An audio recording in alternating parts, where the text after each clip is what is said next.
بيتكوفيتش يتفادى ضبط الهدف من خوض المونديال. لأيك ومتابعة وتابع الفيديو إلى النهاية.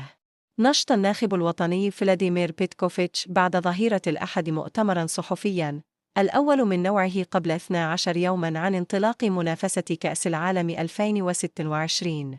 وانعقد المؤتمر الصحفي بقاعة المحاضرات محمد صلاح التابعة لملعب نيلسون مانديلا ببراقي.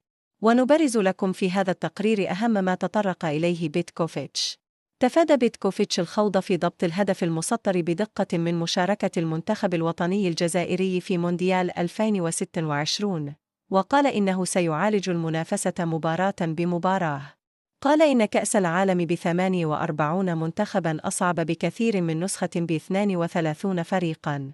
علماً أن بيتكوفيتش حضر مونديال روسيا 2018 وقاد منتخب سويسرا إلى 8 النهائي، حيث تعادل مع البرازيل من 1-1، وفاز على صربيا من 2-1، ثم تعادل مع كوستاريكا من 2-2 قبل أن ينهزم من 0-1 أمام السويد. رفض أيضاً التركيز على صعوبة مواجهة الأرجنتين في مشهد رفع الستار، وقال إن مواجهتي الأردن والنمسا بدورهما تتطلبان تحدياً كبيراً.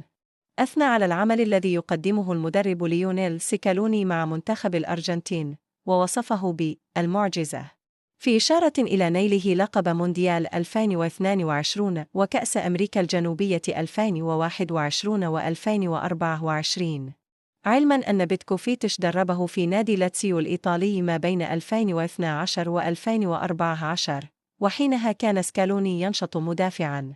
فسر التأخر في الإعلان عن القائمة المونديالية بإصابة بعض اللاعبين، وضرب مثلاً بحارسي المرمى لوكا زيدان وملفين ماستيل اللذين خضعا لعملية جراحية في أفريل الماضي على مستوى الفك السفلي والفتق توالياً.